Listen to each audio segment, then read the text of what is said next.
This is Linda Brothers, and I'm the vice chair of the Planning Commission.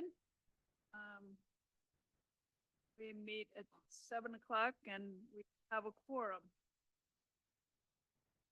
Would you like me to take a roll call? Yes, please. So Chair Targ, absent, Vice Chair Brothers, Present. Commissioner Kozinski, is absent. Commissioner Vatra Yes, here. and Commissioner Morris. Present. Okay, for the record, we do have 3 commissioners.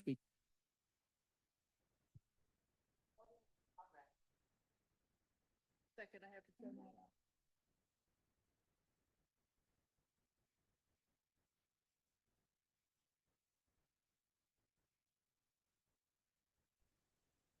Okay.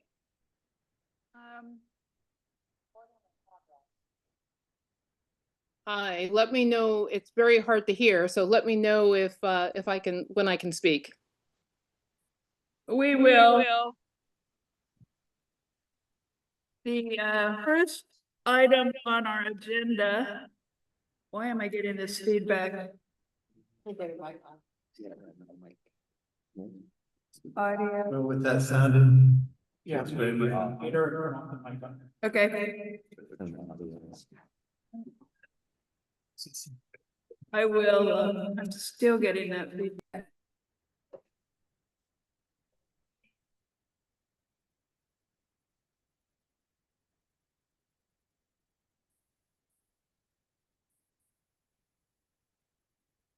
Nicholas has arrived, so from the chairmanship over to.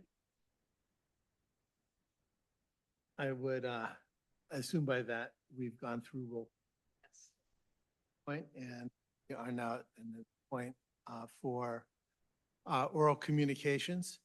If there are unagendized matters that should be heard, please come forward and let us know what you have on your mind. Rita Comus Whitney, thank you for, can you hear me? Because your sound is not as good as it could be. Can you hear me? Yes, we can hear Sound you. Great. We Okay, can hear you, and we know that the system is still having difficulty. We all have our microphone. thank you very much for talking in the mics to make it easier for the people online to hear. I just want to applaud our community with our Little League players doing so well. A few times they've come to the town meetings pleading for their little park, and because they were playing in such a regulated field on a regular basis, I'm sure that helped them along with their grit and their families and the community pushing them on. I haven't seen what the latest score is, but it's just a really wonderful thing that they're doing. Other thing I'd like to mention is that you guys haven't had a meeting for a while. And of course, there are trucks coming up the road every morning, starting about 5:30. So there's work happening in town.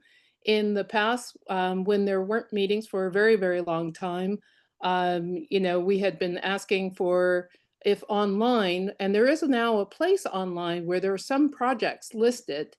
But if there can be some updates on that page for what's going on in town. We know that there are things going on, but there's a lot of big projects and whatnot. And so things that have been approved or in the process to be approved, and that we can see other towns do it. Palo Alto, I know it's much bigger, but a lot of other, even small towns have a page like that. And we have the page now, if that can be updated so that we know, because, I really appreciate you guys meeting tonight as to talk about issues, but, it's been several months. And thank you also for those wonderful minutes instead of the skeleton minutes that we've lately had. Those are really beautiful minutes. Thank you. Thank you. And so noted points. Are there other matters? Hello, can you hear me? Yes, good. I just wanted to introduce myself. I'm Darcy Smith. And I actually have a background in planning, but you're in very capable hands. And I'm thrilled to be here, and I'd love to meet with any of you and your role on the planning commission. So I'm always available at town hall. Ever want to chat about anything? Thank you. Before you leave. Thank uh, you. We're thrilled to have you and welcome to town. Thank you. I'm wondering if you could give us sort of a thumbnail sketch of who you are and. Oh, sure. Yes, I didn't and, want, And why Portola Valley? yes, I didn't want to take up too much time. But yes, so I love Portola Valley. It's a very about 30 years ago when I was in college down the road and actually took an environmental science and planning class from Georgia town planners here. And I studied earth systems at Stanford, which is interdisciplinary environmental science, looking at well beyond the environment, but all the systems that go into the earth. And land use planning piqued my interest because it's how we use the land and how we grow and develop. So I got a master's in urban planning and I've been working almost 30 years. Also just general town government, and other key interests, fiscal sustainability, and community engagement. So I've worked on a lot of big planning projects, Bay Meadows, the racetrack, but more recently, working on the. I worked in Millbrae around the transit center project. So my background is largely mixed use, big projects, big urban villages. But what I love about Portola Valley is that very clear values around how you want to use your land in a very sustainable manner. And also the design of your projects is that ecologically sensitive design and compatibility with, which is very scenic here and beautiful. So as I broaden my horizons to government, great fit for me because I have that strong background in environmental land, but also am keenly focused now on fiscal sustainability. A big issue for this town. Again, welcome. Thank you so much Thank you. for coming and joining us and promptu. Well, and thank you all for your service. I know my parting thoughts are just to thank you very much for your service and what you, Thank you. thanks.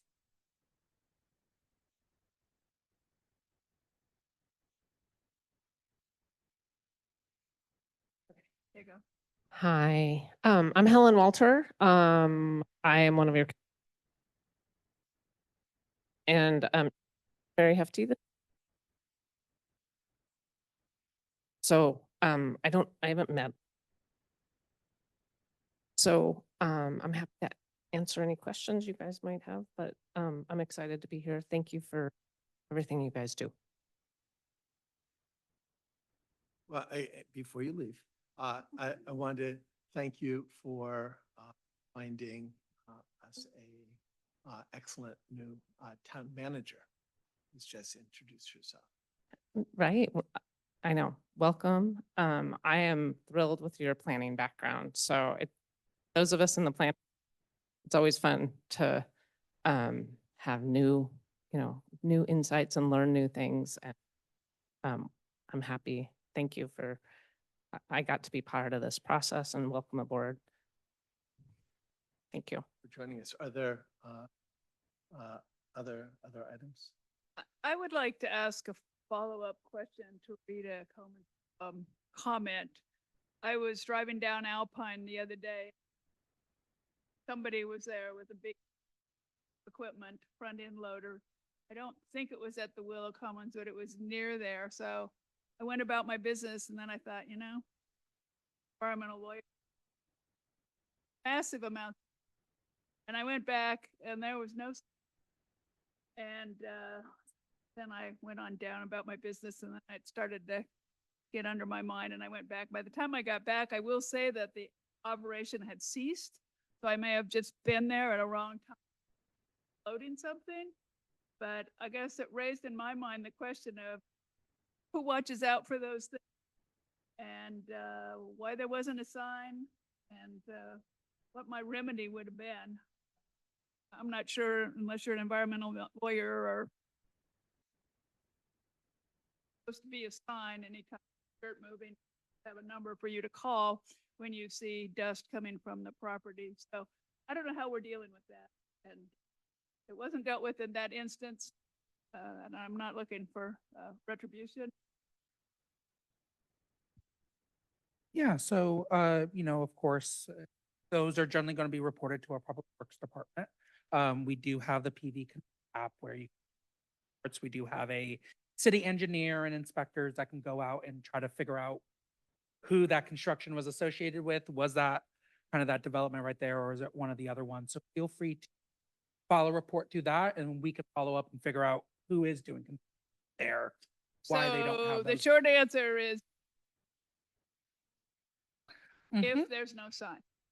Yes, even And- if there is a sign, you're welcome to report it to that. Staff can follow. Thank you. Just in, so further to that line, you can call the Bay Area Air Quality Management. Blowing dust or particulate matter across. Yeah, I had other things on my mind, and like I said, all just I went my meetings and stuff that day, and it did resolve, but appreciate that. Had it persisted, I would have done something. But I didn't know what. Thank you. Let me ask, are there other matters should be heard now? Hearing none, we should get into our agenda. We have two items, commission report. Today, first, we have our two agendas matter involving 145 Deer Meadow and 157 Drive. The first of these involves a lot line adjustment followed by modification of ground movement. And Carter, it's nice to see you. Can I ask if we have a staff report? Yes. Good evening, commissioners, attendees. And Darcy, thank you for attending this evening's meeting. My name is Jamie Bourne, and I'm an associate planner for the town of Portola Valley. The item before you this evening is a proposed map modification at 145 Deer Meadow Lane. 145 Deer Meadow Lane is located in zoning district residential estate 2A and surrounded by single-family residential development. The parcel is 4.023 acres and has an average slope of 37.2%. A lot line adjustment is proposed following this map modification request that reduces the parcel size to 3.131 acres and results in an average slope of 34.6%. The site is an irregularly shaped lot, flag lot, I should say, that is accessed from the end of Deer Meadow Lane with the entire rear yard abutting Golden Hills Drive. The parcel contains an existing 6,295 square foot residence with an attached garage located near the northwestern portion of the parcel, and there is an unnamed drainage located along the southern perimeter of the site. The applicant intends to retain the existing structures on site and is not proposing any development changes at this time. As I mentioned, a lot line adjustment is proposed following the map modification request that involves 145 Deer Meadow Lane and 157 Golden Hills Drive. In 1998, there was a landslide that occurred on site. According to a monitoring document submitted with the proposal and prepared in 2000, excavation where the landslide occurred was performed shortly after. Engineering fill perforated subdrain pipes embedded in drain rock and wrapped in filter fabric, as well as vertical risers were installed. The repair was monitored in 1999 and in 2000. Soils identified within the town's geologic movement potential map prepared for the town in 2017 indicate the soils types on the site as SBR, PS, and PD. The property owner proposes a map modification pursuant to Resolution 2746-2017, in which the commission may, after the recommendation of the town's geologist, approve modification to the town's geologic movement potential maps and/or geologic map if it determines such modifications are warranted. The proposed reclassification is for PD zone soils and a portion of SBR soils to PS soils along the northeastern portion of the site as shown on the right-hand diagram here. I put an outline around the outline where these PS soils are now shown, and you can compare where the PD soil is on the left and on the existing designation.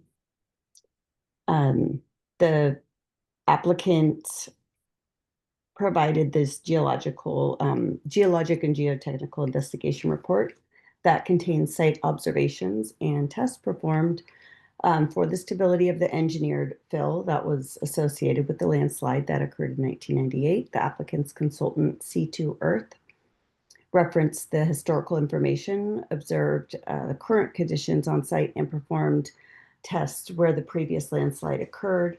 Detailed information is also contained within attachment 3 of the staff report provided. And in the opinion of the applicant's geotechnical consultant, the stability on the site has been improved and should be reclassified from PD to PS. The town geologist provided a peer review of the applicant's geotechnical report and investigation and generally agrees that the area where the landslide repair occurred can be reclassified as PS soils and recommends the town geologic map is updated to indicate the area where the landslide repair occurred is shown as engineered fill. Staff provided public notice to all property owners within a 500-foot radius of the project site and published the notice in the Daily Post in advance of the Planning Commission meeting. One public comment was received from Nan, I hope I'm pronouncing this right, Shostak today, and it was distributed to the commission.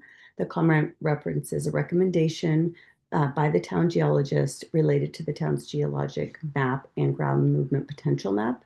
This afternoon, I spoke with the town geologist, John Wallace, who clarified that the recommendation is not project specific and it does not affect the map modification request. Instead, the comment pertains to a broader consideration of adding categories such as artificial fill and/or engineered fill in the next update of the town's geologic map. The recommendation does not present a basis to delay the action on this specific request. The project has been determined to be exempt from CEQA guideline section 15061B3, the common sense exemption, as it can be seen with clarity that a map modification will not have a significant effect on the environment. Staff recommends that the Planning Commission consider the application, staff report, and public comment and adopt the resolution for the proposed map modifications. Staff is available to answer questions following this presentation. Jim Toby and Carter War, who are both applicants as part of this proposal, are available if there are specific questions that the commission may have. Thank you. So let me also ask if we have a staff report, Mhm. lot line adjustment. Are you, Does the commission sorry. want to hear both staff reports that are both Well, as laid out, Yeah. the lot line is to be heard first. We could go in reverse order. As I'm looking at my colleagues. The agenda is a lot line adjustment is item number 1. So we're. My I'm not sure- apologies. I'm I not sure that somehow didn't it's- realize that. I'm not sure that it's that material. They're separate enough. Well, they're separate, I guess, the question. The the geologic modification affects only one property. So I don't think that there is shifting issue that we would have. It's, I don't know. I don't, an issue. Are there other questions?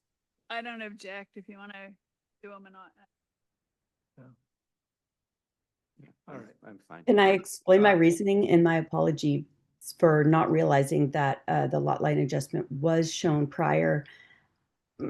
I explain after in the lot line adjustment presentation that the new AMFA calculations are based on the map modification acceptance of this map modification. And so in my mind, it made sense. And I just, for some reason, didn't realize that it was agendized that way. So again, I'm sorry about that.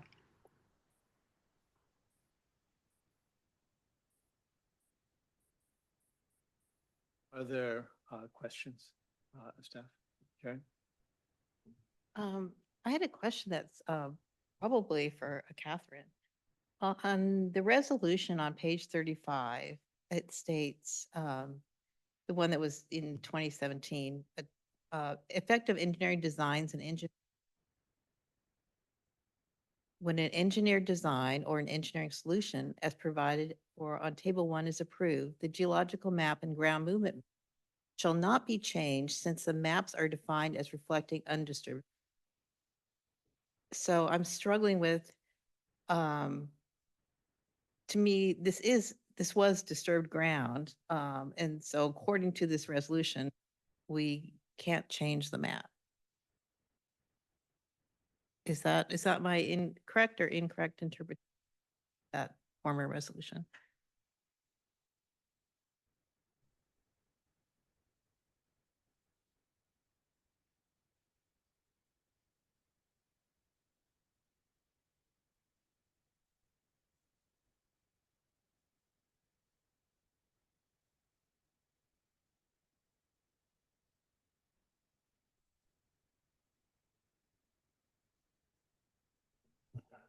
We're looking at this. Okay. I will say, it appears to refer to locations that have structures. At least that's how I'm reading it, structures on top of them. Because there's another portion of this resolution that expressly allows the planning commission app, which is what the commission's considering this evening. But I'll take a moment and Okay. look at this with Brandon. Okay. Thank you. I guess this is just a question for the staff in general. Page 5, the town geologist did suggest that the town geological map also be modified. And I was, of the landslide repairs, artificial fill. Why wasn't that? Or is that just something we would do at a different time? That was the clarification. That was the clarification made our presentation. So we did talk to town geologists. Currently, there is no designation in our soil maps for artificial. Right. So we would. So clarifying with them, their intent was that recommendation us as a town for when we do a next cycle in just updating the map Okay. holistically, that we should look at adding that as a category. Okay, thank you. And then I just had 2 questions that are kind of related to the buying and selling of property. And how would a disclosure, or if, in the future, the applicant decides to sell? I looked in my documents from 2003 when I bought my property, and there's a reference to the San Mateo County. There isn't even a reference to maps other than. And please look on the web. And this is just probably more of a broader question that completely applicable here. But how would the subsequent buyer know about this? Of a general concern, and I'm really not an expert on real estate transactions. That's a great question. I feel comfortable based on my conversation today providing some information. The conversation that I had with the town geologist, that is what we discussed. And so there's the town's geologic map and then the geologic ground movement potential map. And so as part of the next update, there is a new designation potentially. It could be, there are several potential designations that could be added: artificial fill, engineered fill, et cetera. I'm not sure others that may be needed. And so if that is added to the geologic map, where it shows where, let's say, engineered fill is added to the map and noted that engineered fill may require maintenance, then that is shown on the map. And then the ground movement potential map would be updated based on the designation that the geologist feels comfortable, recommending, such as PD2PS. And so that would be shown on the maps. And so that can be utilized because that's part of the town's overall maps that can be referenced. It doesn't necessarily mean that it would be shown in a deed or anything of that sort, but it would be that information would be available and would be updated based on this. It would be part of the due diligence property, yes, a Okay. possible property owner. Exactly. Thank you. Currently, we are not, staff is not aware of any laws requiring that disclosure, but we would have to do more to provide a full answer. Can I ask a related question? I think my question is, I was wondering whether or not this is property, do your due diligence, do your property title search. You don't necessarily go by the planning commission where you're not able to find lot line numbers and so forth. I'm quite familiar with those issues at the ranch where people's garages are on the neighbor's property. But it came to my mind when I drove by this property, I think I'm looking at the correct property when black look like drainage pipes, maybe 14-inch drainage pipes. I saw at least 2 of them coming from a sort of contoured area. And my question was, are there constraints on that? To me, again, that would be, I think, in the land use documents there that they need to be cleaned. And I didn't see anything in our packet that led me down that path once I went and looked at that. So I think it's related to the same thing. That somebody somewhere who's keeping a geologic map is operating under the perception that those conditions are going to be maintained, but do we have any real meaningful way that that's being maintained? And I guess part of that, Catherine, is, why are these things not going on? Or do they? One of the things that, and Carter, please correct me if I'm wrong, because I believe you worked on this property. Landslide occurred, they did come in and that is part of the permit and would have been part of any of the requirements. Oftentimes you see, for example, now for, stormwater management, we get O&M agreements, agreement. So I would ask Carter, what that done at the time, and then Jamie, if you have that permit. If I can, through the chair. Properties such as this, are going to go through an enormous amount of due diligence, as part of, the sale process. Property, owners, and their representatives and their attorneys, are very conservative, in understanding, what their clients, and what they're buying. As part of the purchase of both of these, the owners went through, the detailed records for each of the parcels, understand, what the history was, what's been approved, what hasn't been approved. I don't think it's a problem, that needs to be recorded, with the county recorder, because those issues have been recorded, onto the parcel files, from the town records. As part of the residential data report, that the town is required to produce, as part of, the real estate transaction, the town identifies, in list form, those permits that have been pulled and in the status of those permits, whether they've been completed and final, or are still remaining. So I don't think that there's, an overall concern that there could be a change, in the pattern, recordation, for these kinds of elements. The lot line adjustment, by itself, is, and will be recorded. A legal change, in the size and the shape, parcels. I think that by itself, piqued the interest, for additional due diligence, because there will be an exchange, of some of that, of that landslide repair. And once we get to, beyond this question and answer, I can talk about, kind of the motivation of why, which I think will help you understand, why the lot line adjustment may.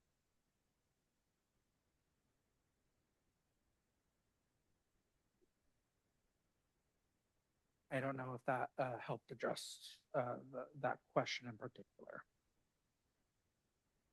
I'm not sure this is the time or place to answer the, but I understand Carter's point.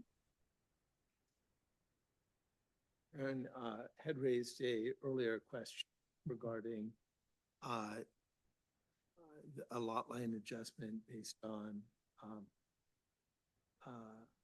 change conditions of the property. I believe this is. It was, And you weren't talking into your mic. Talking against- I can jump back to the commissioner's question earlier regarding the, on page 35, the resolution. So in reading this document, it talks about engine that are related to the items identified in table 1 down.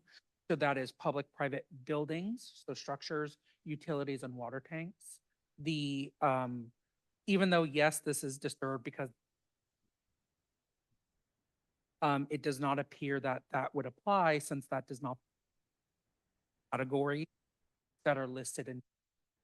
And so we are able to do a, per staff's reading of this, we are able to do the modification.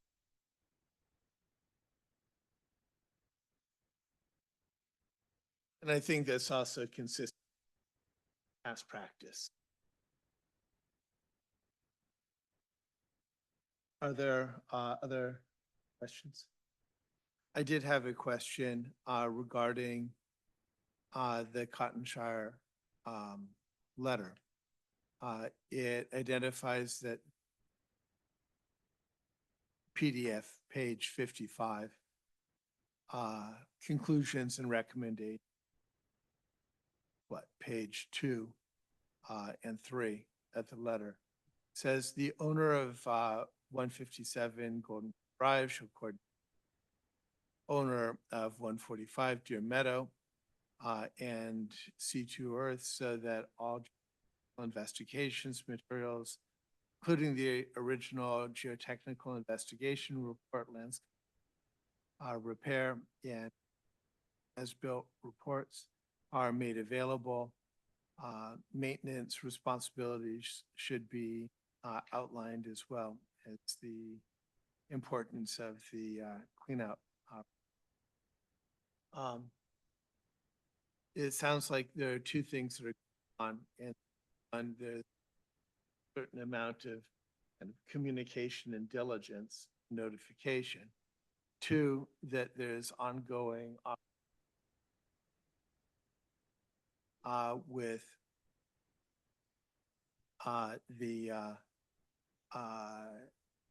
the engineering solution. And with respect to the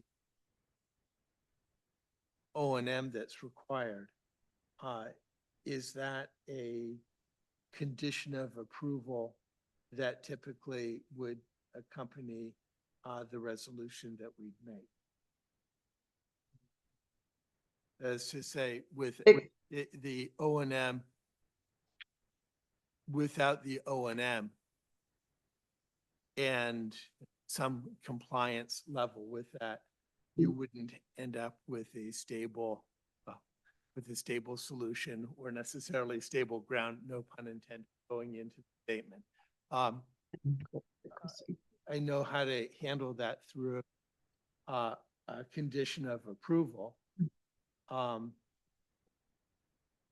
do we, Yeah. is this a condition of approval? Could it be a, We can definitely add it as a condition of Absolutely. approval. I believe current ownership, both parcels are owned. So I think that's part of the reason it didn't necessarily come up earlier, because person owning it, but in recognition that they could sell it off, it definitely can be added as a conditional approval that there should just be a record of maintenance responsibilities for any of the portion of that engineered solution crosses the new lot line. And I'm trying to verify, and I'm looking through the documents again of how much of that area is. And I think that's going to be part of the lot line adjustment. right? So I think that could be a condition on the line adjustment. That would be more appropriate because that's when it is as part of that, not necessarily as part of this map. Yeah, I understand what you're saying. I'm not sure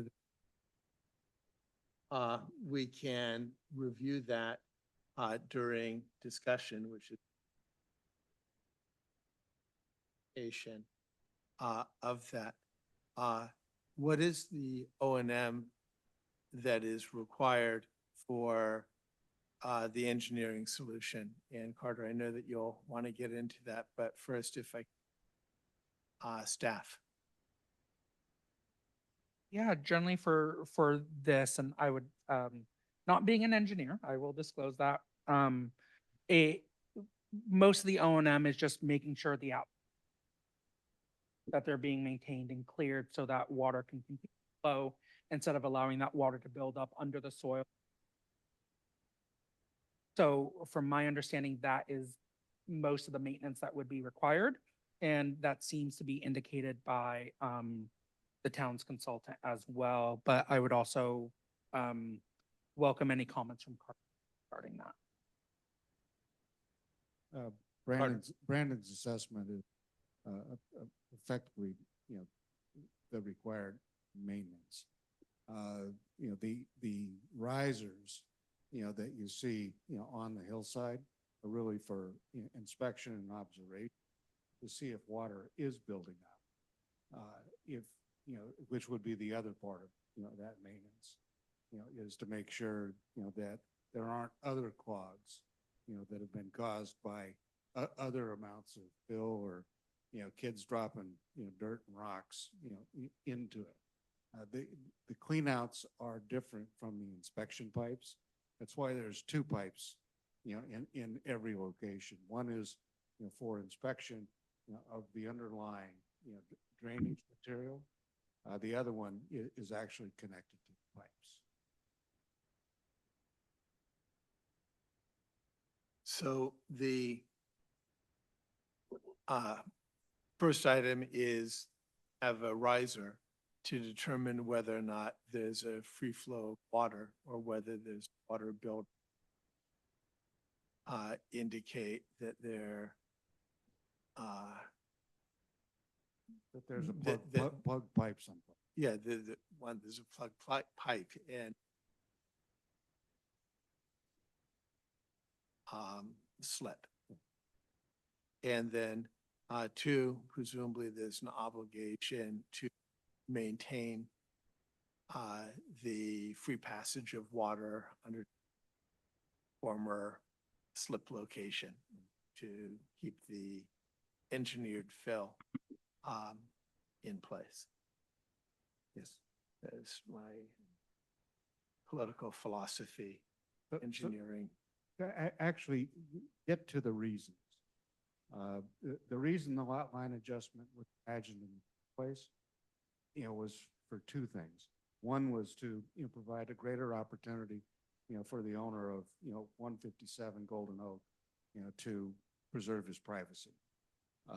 He was looking at, the property line, looked at it, the relationship between the Deer Meadow property and thought, that somebody could build closer, to where, his office and, kind of some special things in his house are. And he had the opportunity to buy the property, next door and adjust that. The second part of that was to better balance, the comparative lot sizes. The third was to provide the owner, who intends to continue owning 157, Golden Oak, the opportunity and the responsibility to take care of that landslide. Because he was concerned that somebody, somebody at the Deer Meadow site, wouldn't want to take care of that drainage. So the majority, if not all, of the drainage improvements are actually all, going to be on the 157, Golden Hills property, rather than, them being, on the Deer Meadow property. So those are really the motivators, for what this is about. The ground movement potential modification was precipitated, by the town's request, the town geologist's request, for a geotechnical evaluation, of the property associated with the lot line adjustment. It wasn't in the owners. It wasn't motivated by the owners wanting to improve the property or anything. So our initial application only for it was really at the behest of the town geologist, that had the history and the recognition, of the landslide, in the landslide repair, that is part of your requested action tonight. The changes in the buildability, of each of the lots as a consequence of the map modification is so incredibly small, because the amount of Jamie, if you put up, the geotechnical map again, the movement potential map, the amount of PD, is really, less than the size of this room, on a 4-acre site. It's very, very small. It's all in the front, in one of the yard setbacks, as it's down along Golden Hills Drive. So it didn't make any difference, and it doesn't make any difference to the owner, but we're doing it at the town geologist. So is all of the slide on one of the on the 157? Well, All of the not necessarily. the PD is on, on the Deer Meadow side. The landslide, the landslide repair was all on the Deer Meadow side. But the majority, if not all, of the landslide repair is being moved from the Deer Meadow site, to the Golden Hills site. By the land line adjustment. Yes. Yeah. So I guess what I'm trying to do is keep the O&M on one property. It will move from one to the other. So the entirety of the O&M is on. Yes, it will all move from, the Deer Meadow site, to the Golden Hills site. Right, that's helpful. Thank you. Carter, I had one question, and I'm having trouble opening my document. But I thought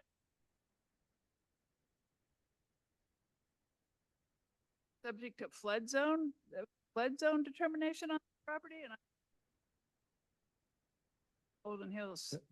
There- Along the shady trail. Right property, around here, correct? Right around here, That little green at the Yeah. bottom. that's where it is. It is about what is, in the flood zone. So there will be no impact for, There isn't any impact on the, it's not changing, but, and it's about 5,500 square feet out of 4 acres. I was only curious. See anything that looked like so. Okay, thank you.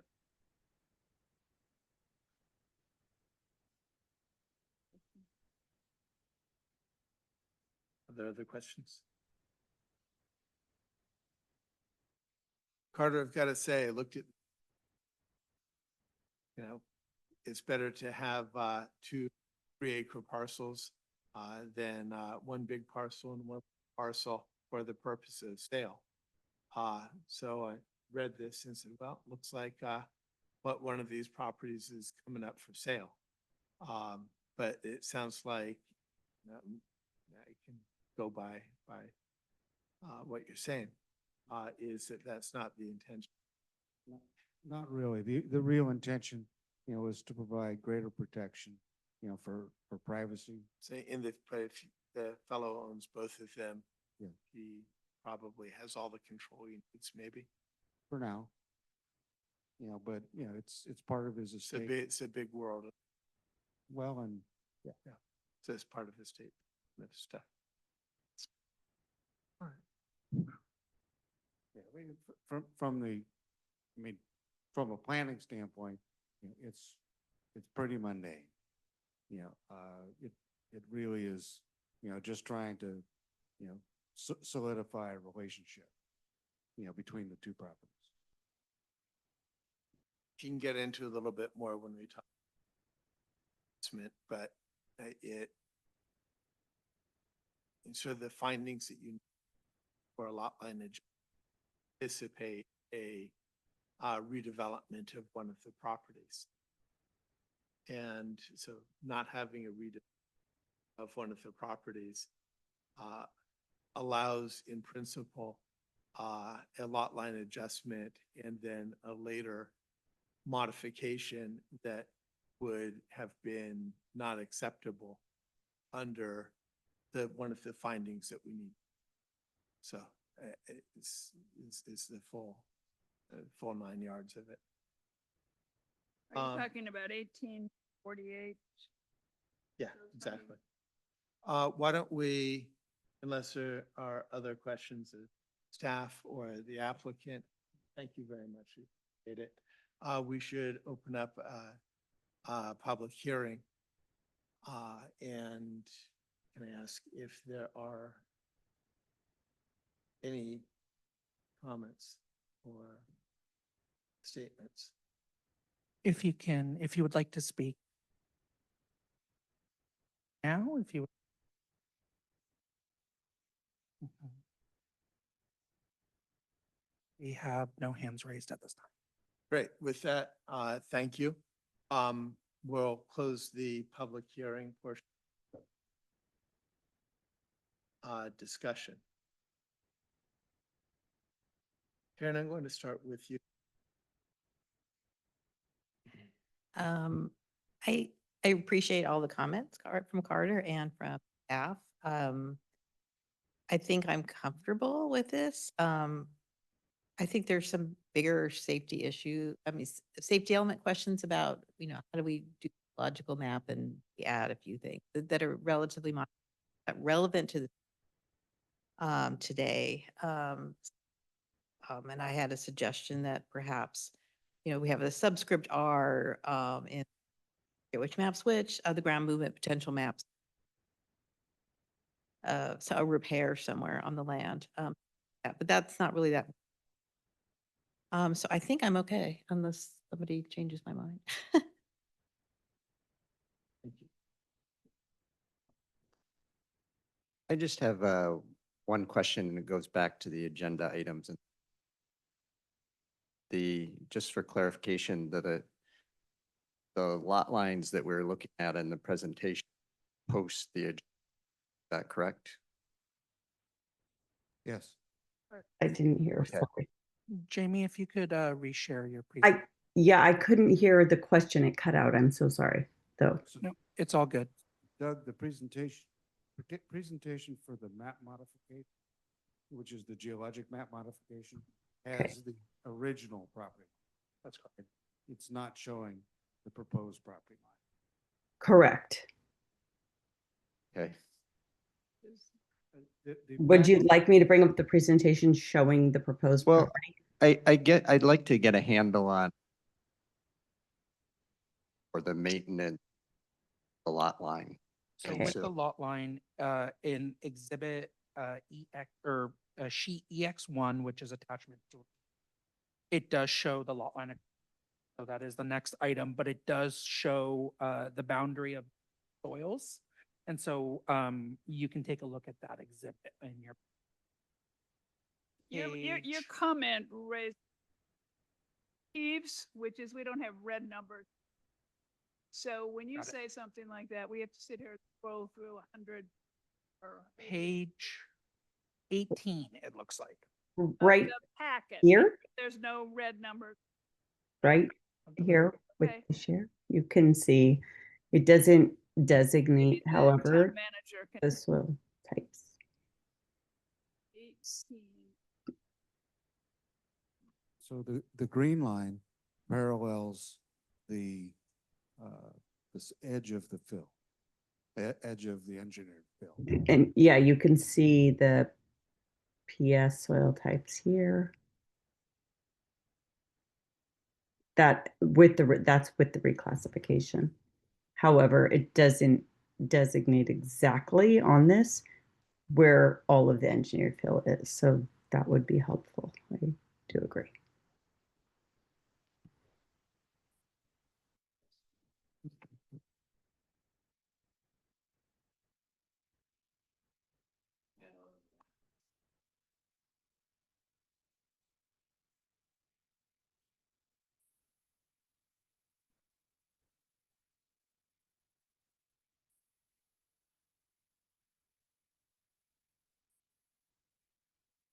So we're going to address it, but if the lot line adjust wasn't approved, then this would be divided between different lots, the maintenance. Is that correct? That is correct. Okay. Which, I'll go through. So this is that exhibit. Here is, this line right here is showing that.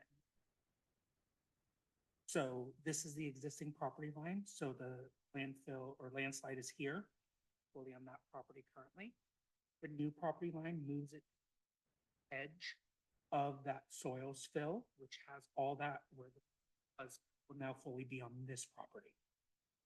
okay, So it is swapping property. It's property right now. So if the lot line was not approved, it would still be on Yeah. 145. With a lot line adjustment, it would.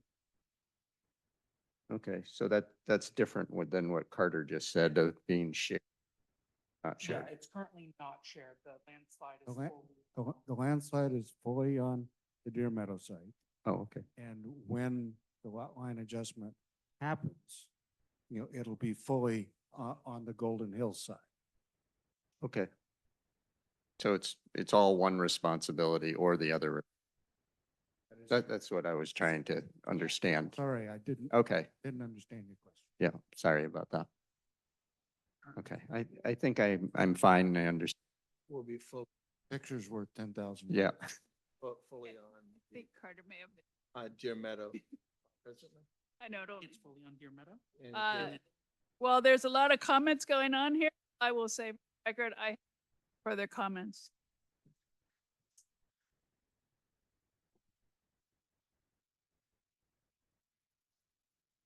I actually have one Yeah, question. please. And I guess it's for Carter. What is the process and requirement for maintenance? Is it done by an engineer? Is there schedule? Who ensures that it's done beyond the property owner? Is there any need for that beyond the property owner? On a residential property, there isn't a requirement for an O and M, agreement. On a commercial property or institutional property, there are requirements for O and M, agreements, that carry on, with the property, between the town and the property owner. Clearly, the operation and maintenance, of a landslide repair, is really almost exclusively, to the benefit, of the property owner. So I don't think there's any need for additional requirements, that are really hard to enforce, particularly with the staff, that, is underfunded and overburdened. Okay, I just want to thank you. I think I disagree with you, Carter, on that. I like O and M in as much as everybody knows what it is at. And if the town is going to make statements saying that it's going to characterize its map based upon or predicated upon a ongoing obligation on the part of a party, the town should be in a position to enforce and to ensure that that O and M is actually going to continue.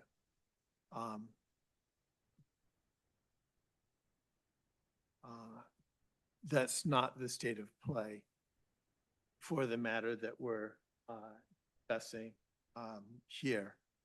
I am uncomfortable that we don't have clearly spelled out O and M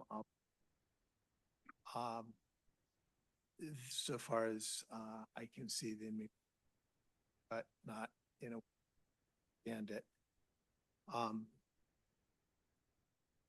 If I may, I'm Jim Toby with Lee and Braze Engineering. I am a civil engineer. I'm the civil engineer who put the lot line adjustment package together, and I've done many landslide repairs over the years. I don't think I've actually worked on a project where we did put an O&M agreement together for a landslide repair. The likelihood of a failed system is extraordinarily rare in that there's nothing that really gets in those pipes except water. The only thing that could be kind of a problem is if the outfall pipe got clogged at some point. The only real reason anybody would even have to look and understand if there's a problem is if they saw some movement of the soil, which is extremely unlikely because of the nature of the repair that took place. The pipes that are underground are kind of, they're belt and suspenders. The landslide being repaired the way it is would likely be able to survive no problem just with what the rebuild of the soil was done. But the pipes are there as an added measure. So while I don't disagree, an O&M agreement is always great for something. It's not something I've even seen put in place on a landslide before, and it's usually up to the homeowner to keep an eye on things. And again, keeping an eye on things would be just simply if there's ground movement, let's figure out why. And there's those pipes that are sticking out of the ground that could be looked at. But being that I've never seen one get clogged, I've never seen an O&M agreement on a landslide. I'm personally, as a civil engineer, not very concerned about it. Maybe I ask you a question on that. Sure. Not a civil engineer, but I did have a chemical engineer. But you must use some assumptions on coming up with the size of those pipes. And since you brought that up, that you've never seen one fail, I guess what occurred to me as I looked at this property and the risk about Sure. was the size of those pipes and some of the rainstorms. Well, there's a big difference. There's two different, I think you're confusing two different pipes. The pipes that are for the landslide are no bigger than a 4-inch pipe. Those are there. The amount of water we're talking about is groundwater. We're not talking about when it rains. We're talking about when there's just water that's moving through the ground. Those pipes are moving From the surface. from the subsurface. So for the landslide, we're really only looking at the water that's going and flowing through the ground, not what might be flowing on top of the ground.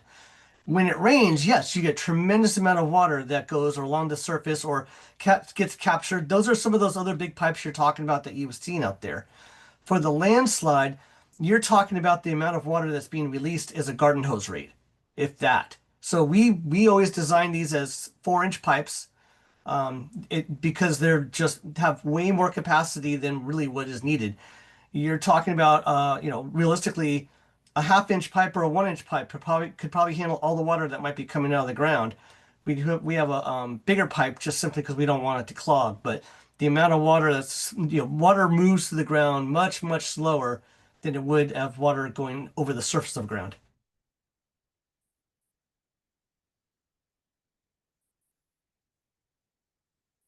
Unfortunately, I can't hear you. I think it's possible that being a guy who has on a property with the guy immediately below me on one side, having had a landslide and 2 properties down, each one of them having a landslide. I think that I may be feeling it probably more acutely than many others who are here. I also deal with O&M agreements kind of on a daily basis.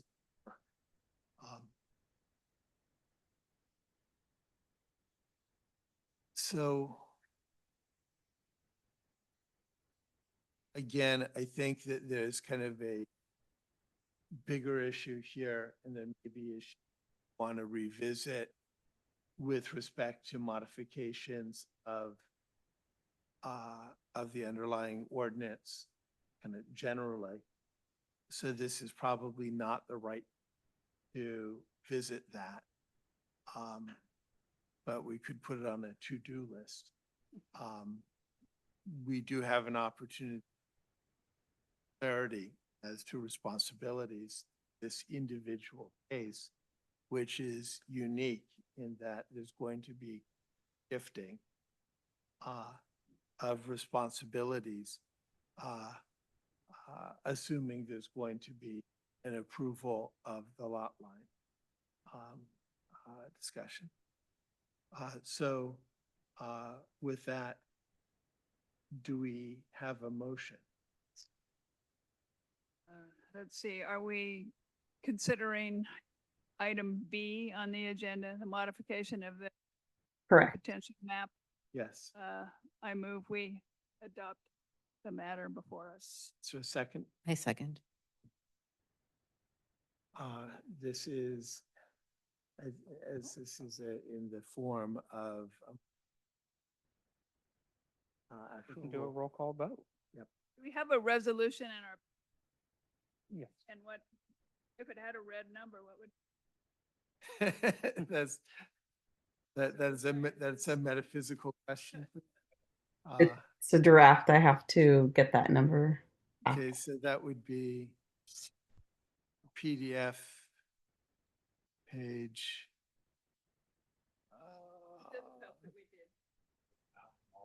No. And it's looking resolution, lot line adjustment. PDF page 8. The reso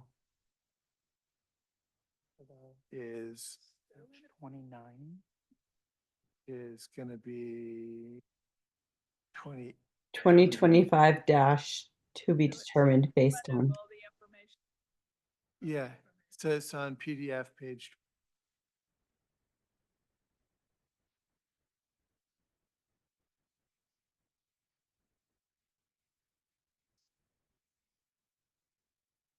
I'm looking at this because one of the resolutions doesn't include the condition 18.48.02 of lot line res.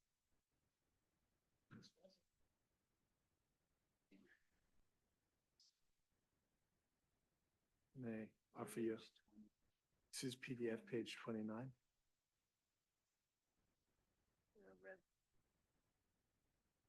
I think this is what the staff. Yes.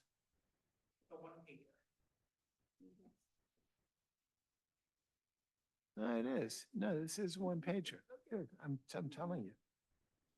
Yeah, PDF page 29, attachment 1. Got it. So whereas council Adopted. Yes. So, And we have a second, and we're about to do a roll call. So it's okay. All right. Chair Teague? Roll call vote? Yes. Oh, Targ, sorry. Yeah. Was no, my start. Not. Chair Targ, my bad. Aye. Vice Chair Brothers? yes. Commissioner Kozinski is absent. Commissioner Vatra Yes. and Commissioner Morris. Yes. For the record, we have 4 ayes, no noes, and 1 absent.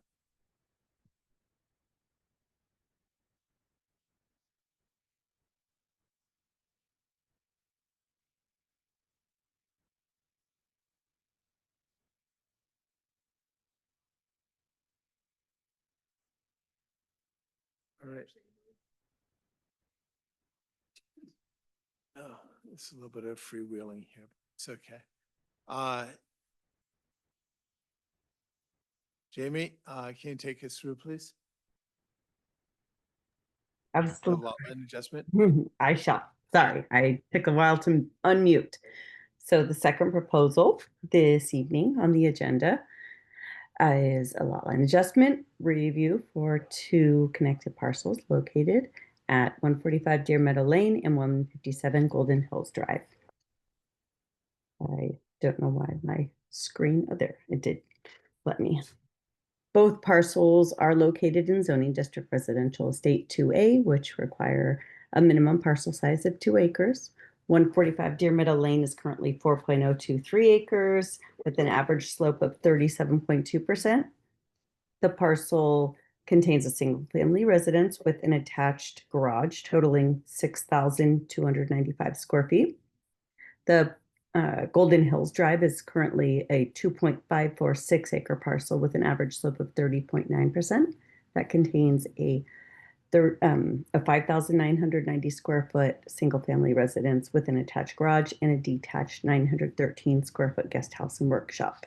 The setbacks for both parcels are 50 feet for the front yard and 20 feet for the side and rear yards. The residence on 145 Deer Meadow Lane is accessed at the end of the cul-de-sac by a long driveway, and it is a flag lot. The 157 Golden Hills residence and guest house are accessed from Golden Hills down a long entry drive as shown here on slide 2. The applicant proposes to adjust the rear yard boundary northerly at 157 Golden Hills Drive, reducing the parcel by 0.893 acres. The existing parcel line is shown in blue and the proposed parcel line is shown here in green. Sorry if I have a dog barking in the background. As a result, 145 Deer Meadow Lane will become 3.131 acres with an average slope of 34.6, and 157 Golden Hills Drive will be 3.437 acres with the same average slope of 34.6. No new buildings or development are proposed as part of this application.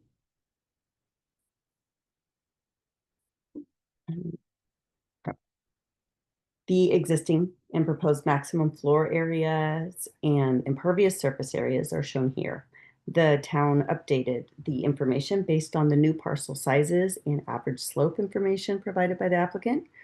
The adjusted soils information from the previous map modification request is also contained within this information presented in front of you.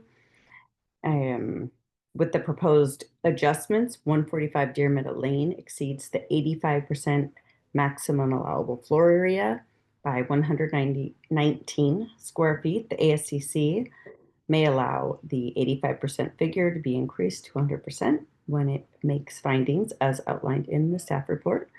Since the application is for a lot line adjustment, the Planning Commission will be the body to make the findings and the approval resolution for the lot line adjustment proposal.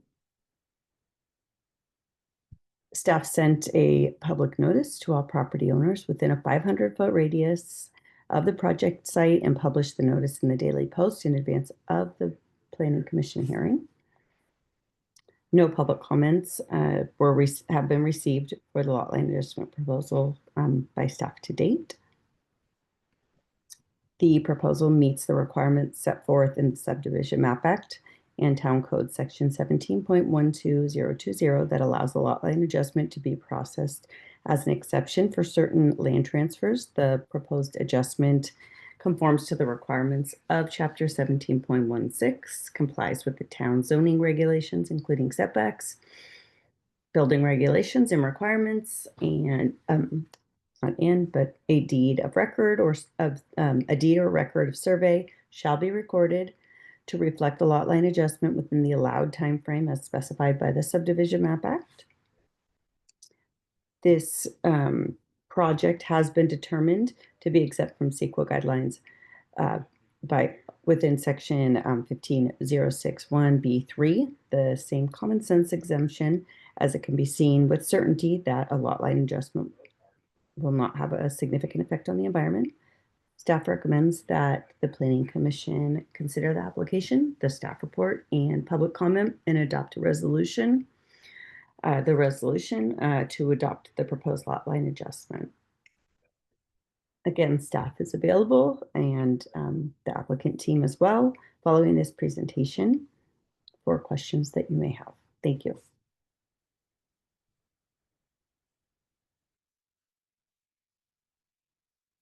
Brothers?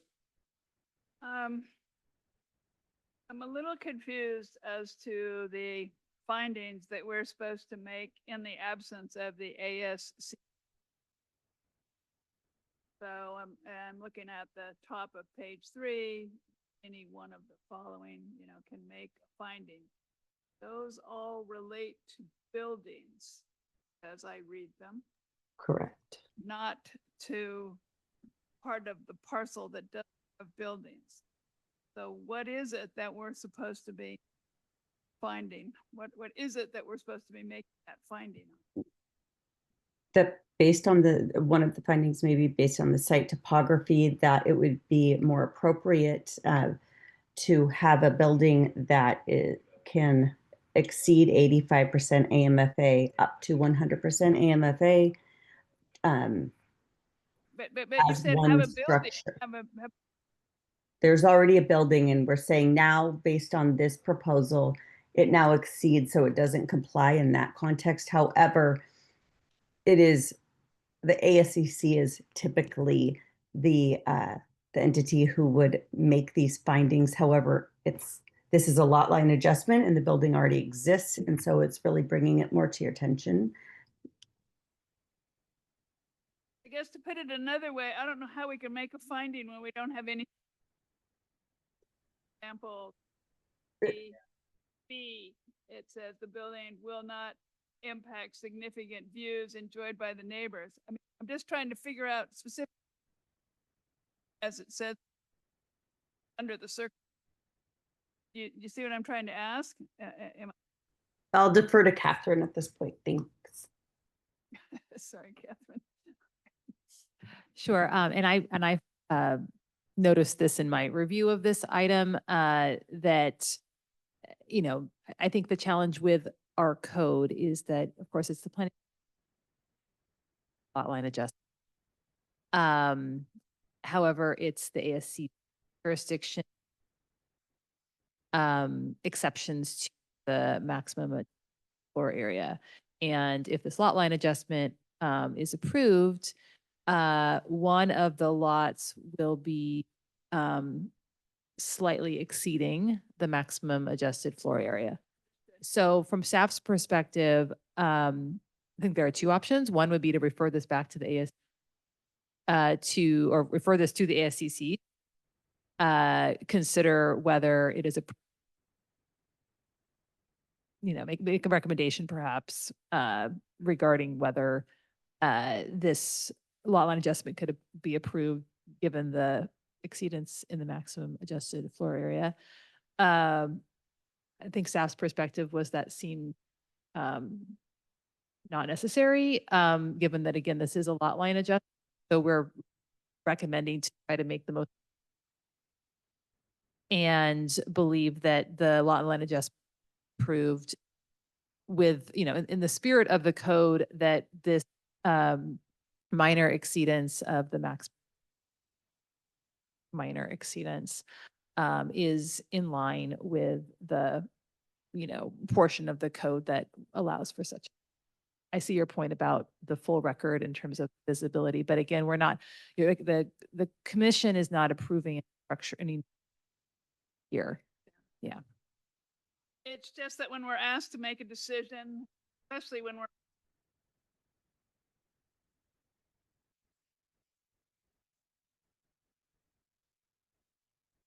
that this is a reasonable thing to do and a reasonable approach, but those criteria, it seems to me, might have been addressed. Like there is a paragraph here of staff findings, page 6. God knows what it is if it had red numbers. The parcels are still compliant and so on and so forth. So it touches on it, but it doesn't make it. I understand. I understand. Thank you. It bothers me as a committee to do that, and then when language on the that due to existing conditions, which is circular and all, doesn't clarify that we're setting the role of the AFCC and make it's troubling to me. I have no Chairman. Commissioner Brothers, can I recognize that there's probably a town council is here today. I'm making some assumptions, but we aren't able to make lot line adjustment doesn't call for this that we have before us in goal set. True. In at present, so It's not that the lot line adjustment call for it, it's the criteria the AFCC are supposed to apply only when there's a building. and we aren't supposed to approval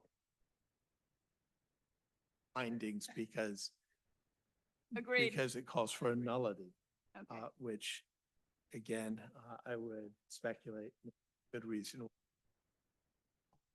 But that's Maybe she didn't have anything better to do. I'm so sorry. Thank you for clarifying. My reading is correct and So I do have a the way it is. question about the calculation, AMFA. Does AMFA include areas which would not be built? So for example, if we had a portion of a site that was PD rather than PS or PR, would we be able to in figuring out what the AMFA is? Yes, I am pulling up the calculator because it Actually, is a if- very if- complicated. Carter, It takes into account the area of classified soil and PMW, MS, PD, MD, PSC, and F. got it. So it does add that into the calculation, discount that area Got it. and by basically reducing total. All right, so area. the deal that we have here is we got rid of PD so that we could add the former PD onto the AMFA calculation. Am I understanding? With the removal of the PD, it did remove that discount of the in the AMFA calculation. So. All right, so let me just say that I think the word is pissed off. There's a lack of transparency in sort of what we've just done and why we've just done it. It doesn't bother me as a matter of this particular matter because we're making specific factual, but trying to understand why we're doing what we're doing, how the world came to be the way that it is, we're kind of jumping through various hoops about who owns what O and M, how we're making findings for a condition that that our municipal code doesn't fully embrace. And if I can finish before being interrupted by the applicant's consultant, and then recognizing that we have an additional, I don't know, what, couple of hundred square feet going into the MFA application, and then reversing the order in which we're hearing the matter so that we can get the extra 100 square feet, doesn't feel like it's doing body. I think have probably said at least as much as there is to be said from my perspective. I'm not enjoying this particular moment. So having kind of understood better where we are and why we flipped around the agenda as we did, why don't we proceed? Are there, from my perspective, I would want to, well, this is going to go into discussion.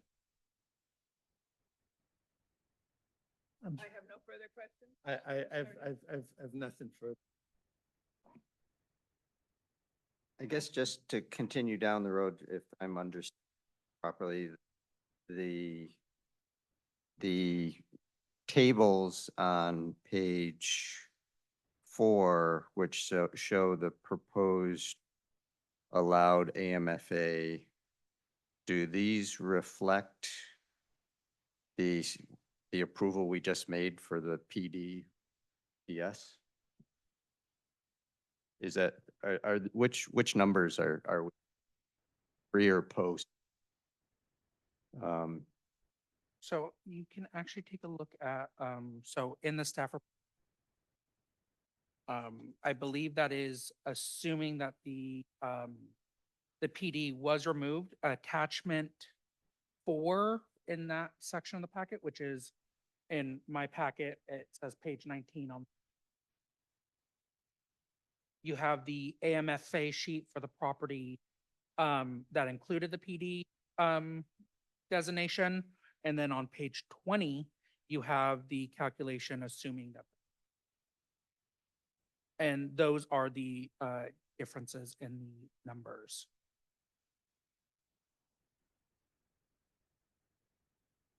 There's PDF page 20, please. Page 19 and 20, yes. I can't get the website. Yeah, I thought we were looking at page 4 where table. I don't know. I'm not sure it makes a difference. Jamie, on your staff report, page 4, those calculations for existing versus proposed, the proposed is with the assumption of the, correct? Correct. With you cut out, but are you saying with the soil changed, correct? Is that what you were asking? Yes. Yes, that is the case. So those numbers should align with that other. Okay. So we heard them in the correct order then. So we appropriately. Yeah, yeah. Is there a reason, did I just miss the explanation within the staff report that our box numbers were post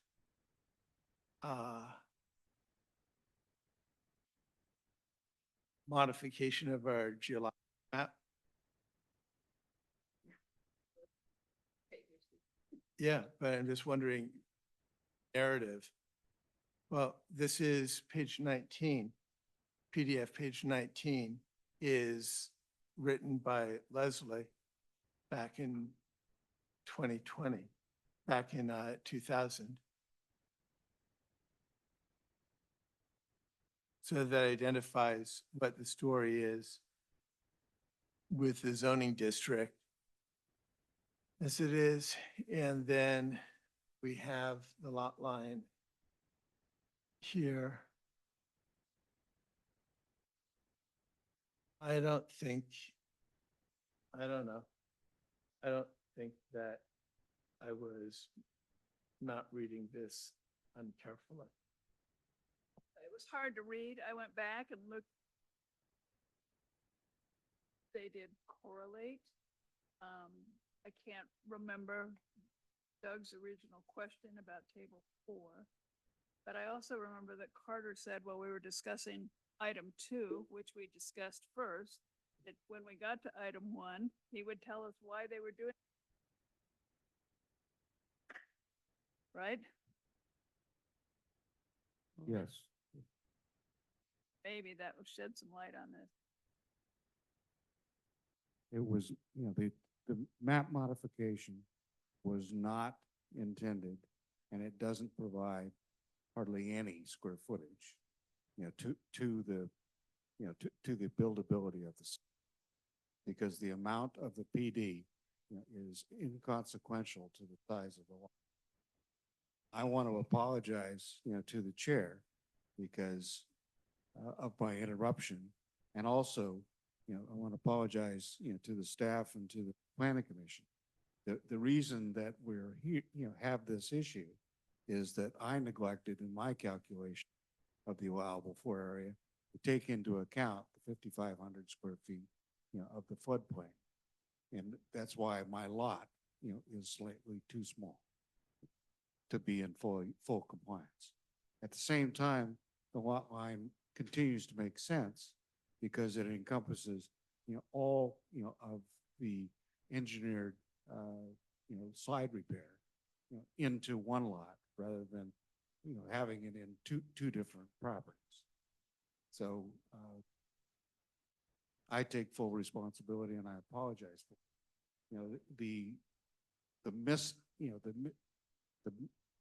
the amount of floor area, that is going to continue to be, on the Deer Meadow site is still in compliance with the overall limits. It's the 85% limits, for the main house, which historically the ASCC has continued to approve, overages, on sites that are geotechnically, and or, topographically challenged. This site, would be one of those sites because of the panhandle configuration and the limited area, of stable ground at the top of the hill. And so much of the site being steep. And I'd encourage the planning commission, to understand that those are the issues that the ASCC would be confronted with if this were forwarded to the ASCC. Carter, you don't have to answer this question if you don't want to. Question is, why go to all this trouble to just troubled property from one lot to the other? It's mostly about privacy and separation, to protect, the 157 Golden Hills property from future development, adjacent to his house. Okay, having been to the site, having been to the site, I couldn't figure it out either. The lot line, as it currently is configured, is within about 20 feet of his house. And if the adjacent neighbor were allowed to build within 20 feet of the current property line, the homes would be only about 40 feet apart, on what effectively is 7 acres. Thank you. I had a small question. Exactly what would be approximate area of the existing PD? It looks pretty small. It's probably in the neighborhood of 4. Yeah, okay.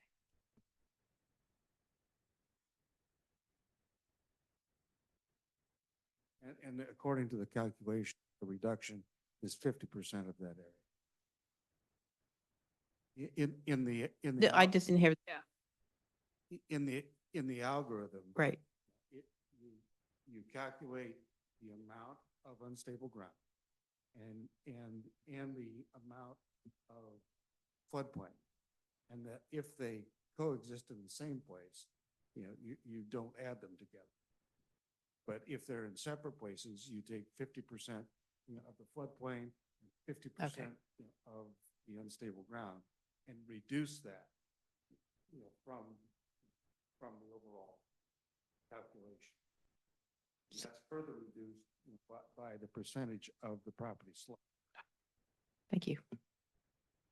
And the reason that the calculations are so complicated on a lot line adjustment is that by changing the size of the lot, you've changed the length of the contours, because the calculation takes into account the length of the contours and contour interval, as part of the algorithm in creating that number. It's not like probably any other, zoning, particularly residential zoning in the country. Almost everywhere else, the proportion, of your allowable building, is directly proportional to the size of the lot.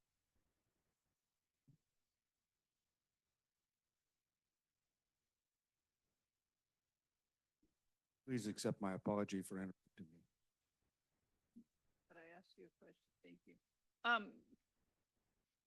Mr. Chairman, I don't want to be out of order, God forbid, but I did have a question about the length. Should we get to that point, or should I just? Let's, if you can, I just want to make sure. Karen. I just had a question about, I'm fine. If Karen, if you'd like to go first. mine was just, I had read this that we were doing one then two, but now whereas the future and that modification should be adopted, but we did adopt it, so I would think that language which would be the 1, 2, 4, 5, 6 whereas.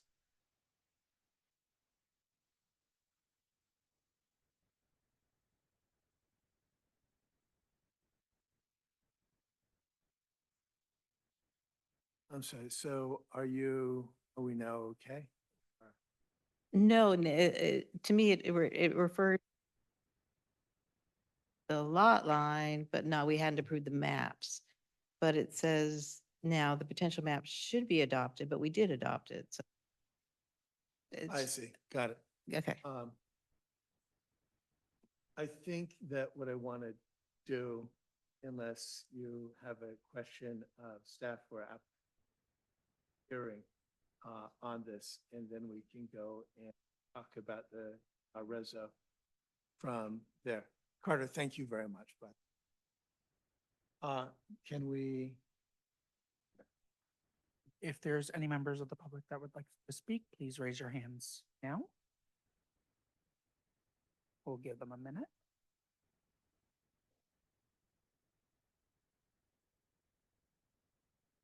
We have had no hands on Zoom. thank you. We should close the hearing now.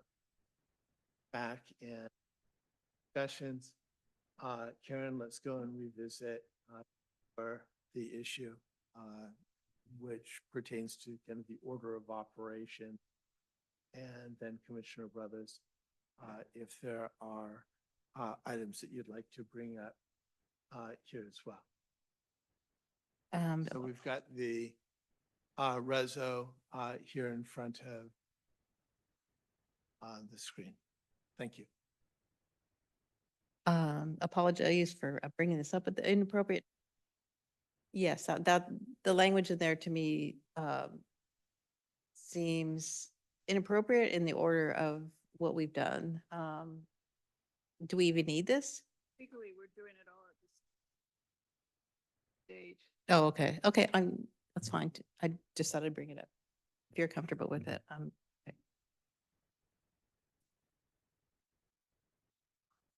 I get your point. Yeah.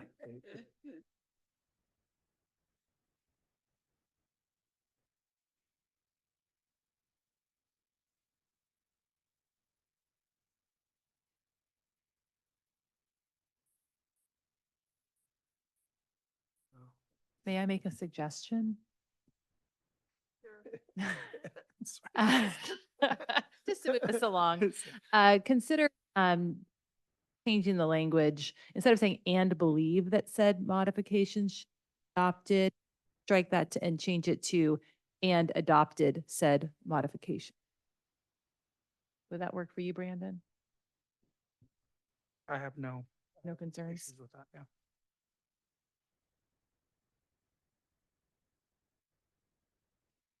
That I think would be a simple fix.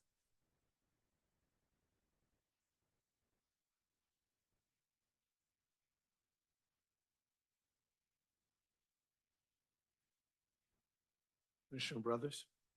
I'm trying to find the spot that.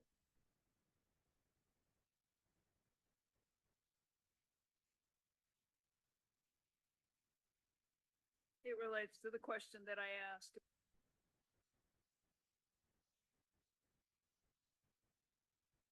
That's on page 9, it be further resolved.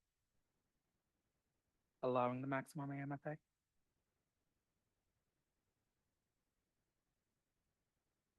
Yes, the due to existing conditions, that's basically the way you captured our job that I asked about earlier.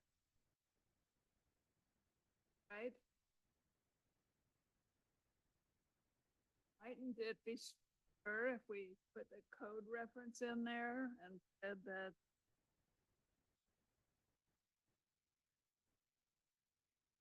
due to conditions of 18.48.02 having been met? It's back to my earlier question of and existing conditions. Pretty vague. See where I am? It's the last 4 words. Adopted. It just jumps out at me as that's what existing conditions are. If you look at it a year.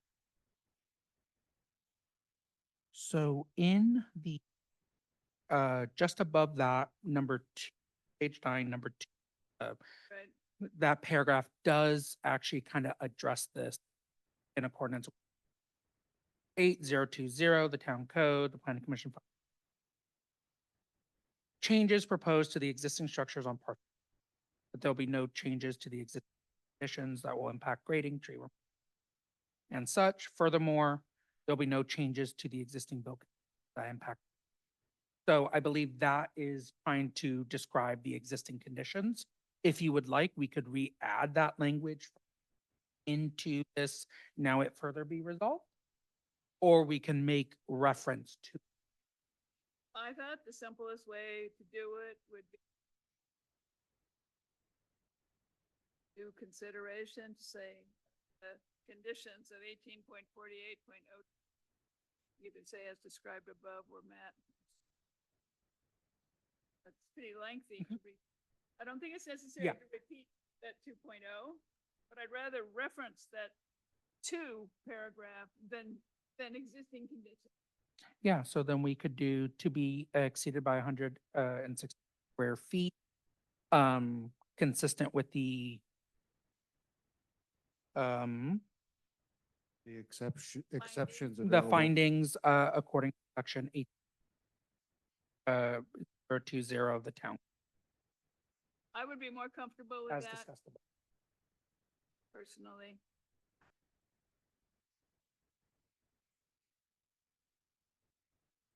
Otherwise, I would move adoption of the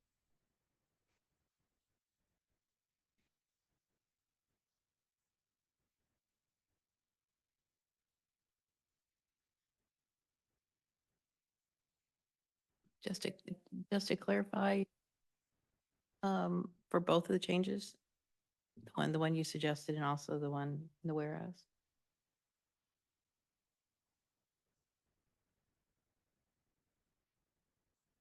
Move adoption of suggested by Catherine and with change just read as requested by me. I second that motion.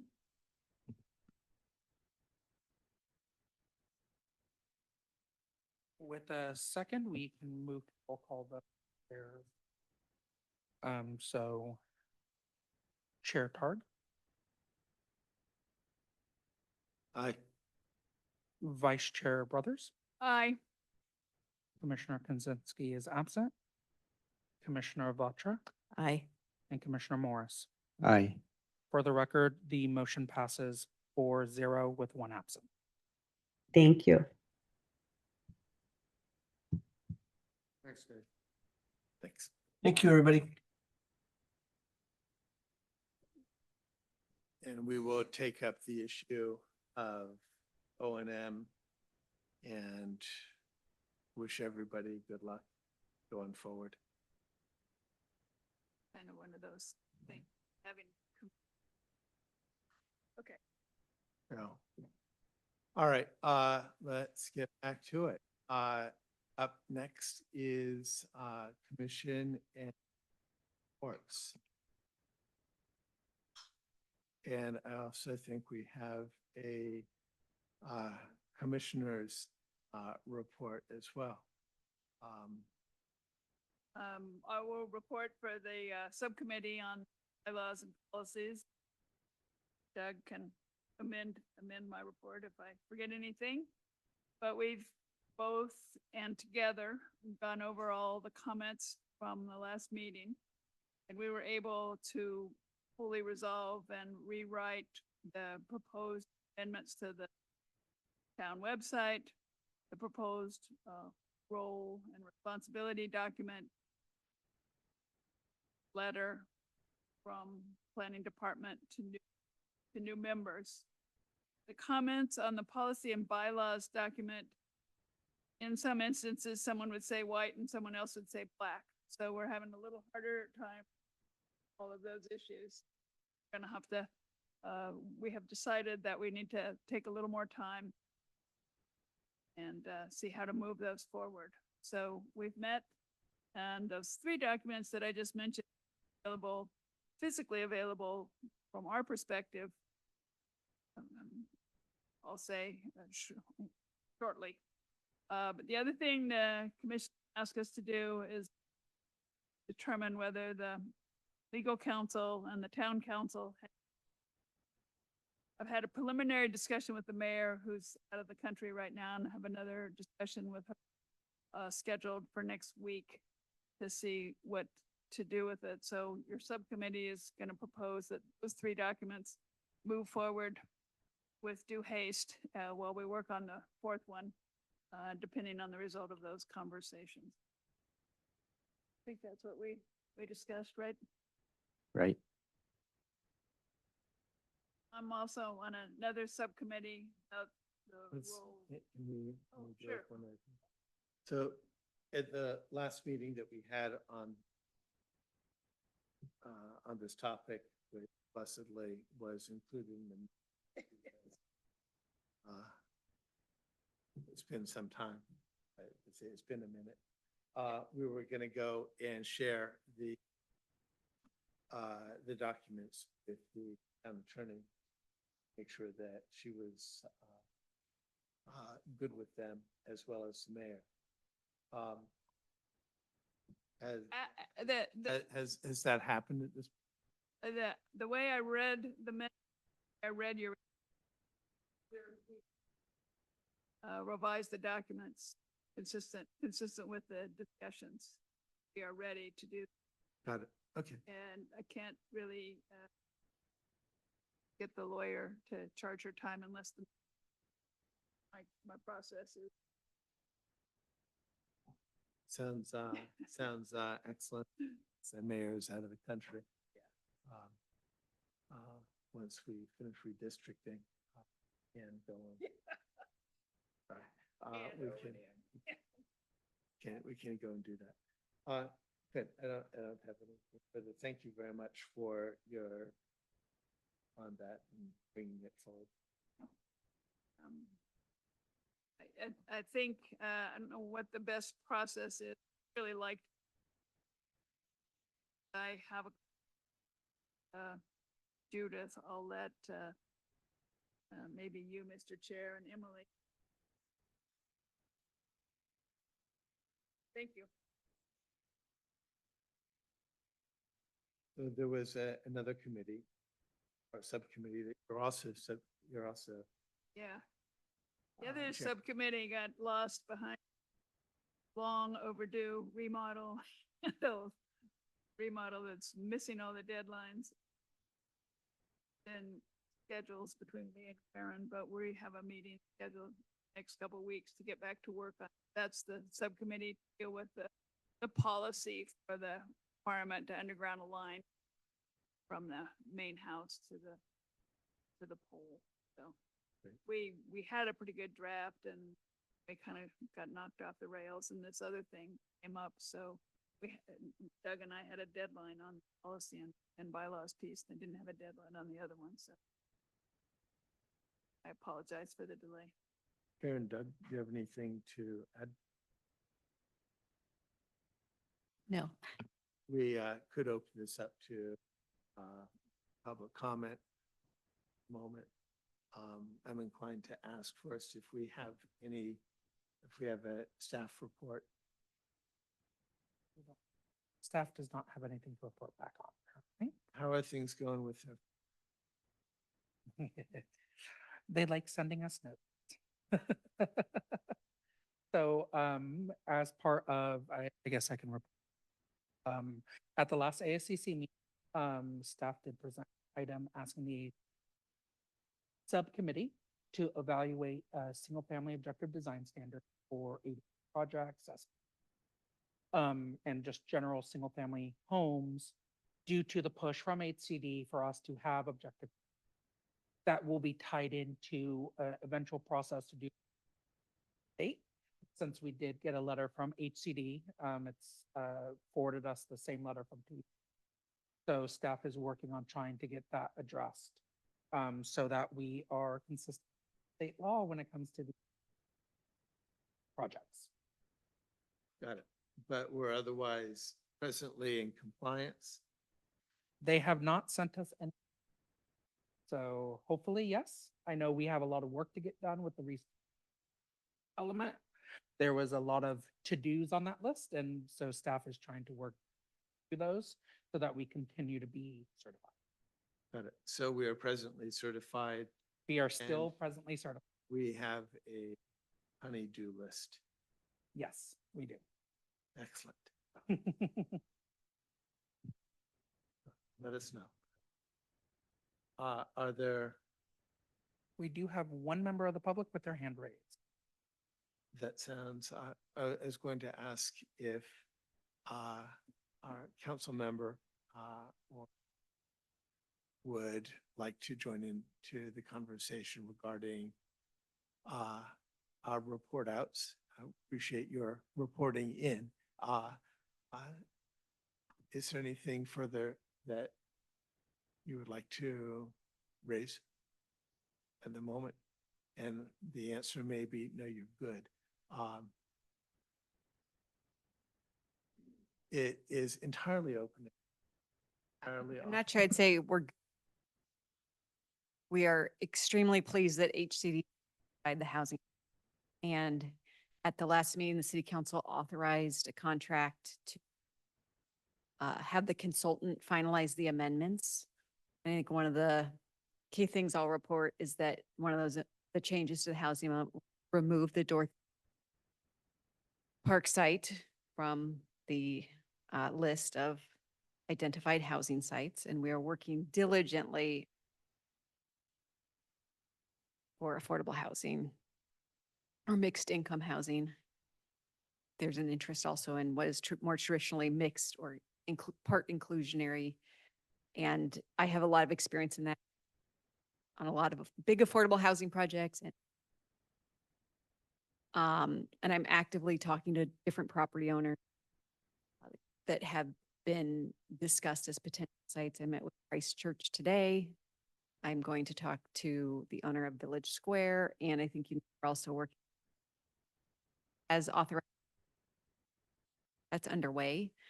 And then we will report our findings back to the town. But this is a very important topic, as I always say, with housing. We all need housing, and I will just tell you that you have my word that I will do everything I can. At very long and also requires quite a bit of funding to do, but we will be creative in approaching all of the items. And then another thing also that's just top of mind, because is the ADU ordinance. Just, that's top of mind to work on that and get into conformance, because that's something HCD has reached out to us in the. Well, thank you very much. Really appreciate your coming up and speaking on so where we are and what our status is at any notice.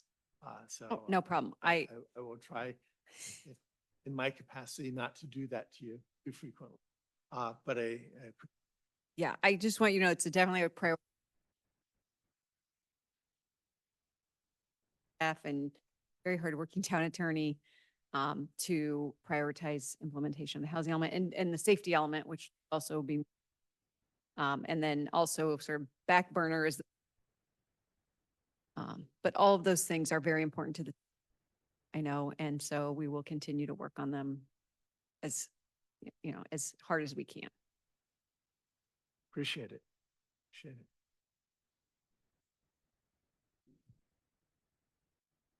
Are we ready for public comment? We are ready for public. All right, we are promoting you now. Rita, you should be able to speak.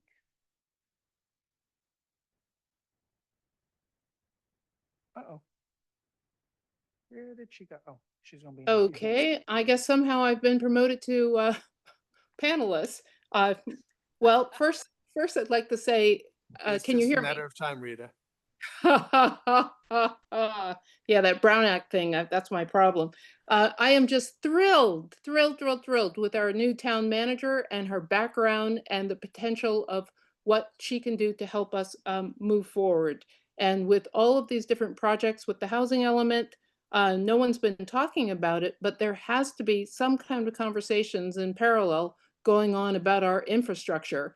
And I didn't hear the planning department, the planning staff talking about it, but it's an old problem for residents that have been here, and it's we can't just take our focus and spend it on the new people. When we have all of these residents that really need this infrastructure to, and how are the new people going to connect? What are they going to connect to if we don't do the work now and do the planning now? So haven't heard anything. If something like that can be updated somehow at the next meeting, it would be appreciated. Thank you very much for all that you do. I know you guys are just volunteers and residents of this town, except for the contractors, but thank you for your passion with our town. Thanks, Rita. All right, we have no other hands raised. All right. Hey, thanks so much. We're moving directly into minutes. We had the minutes of our last meeting. Let's look at to the meeting of May. One advantage of not having a lot of regular meetings. There we go. Well, the minutes that we have are good ones. We should ask, and again, Karen, I'm starting with you. I just had on a minor grammatical note. The word "they" is used twice and should be. Pronouns. Yeah. Look at that.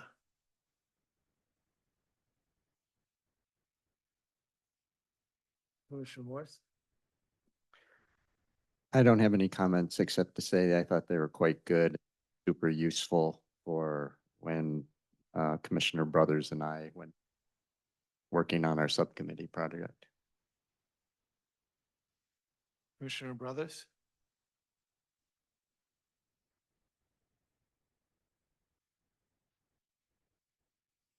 Only comment was that there was one place ran through twice, and I didn't, I marked it on a document that I.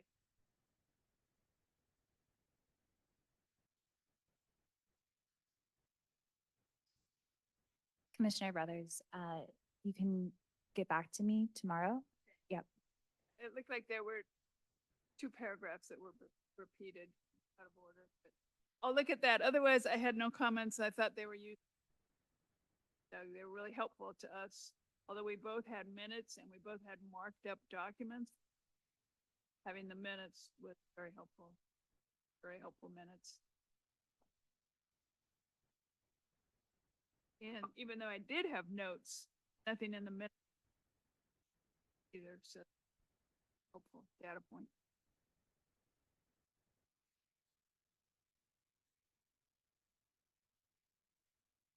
Yeah, I also thought really well done.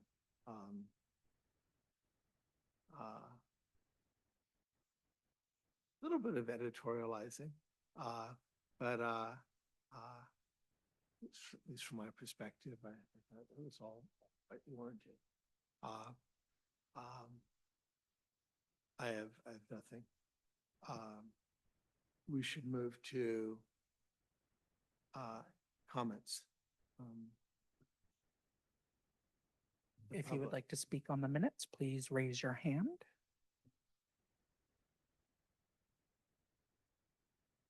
There are currently no hands. All right. Take it back. A move adoption of the minute.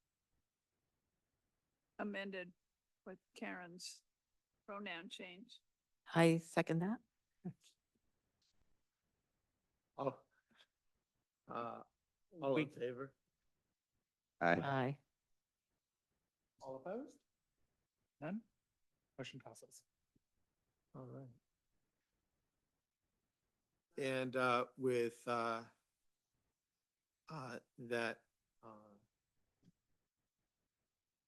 we should adjourn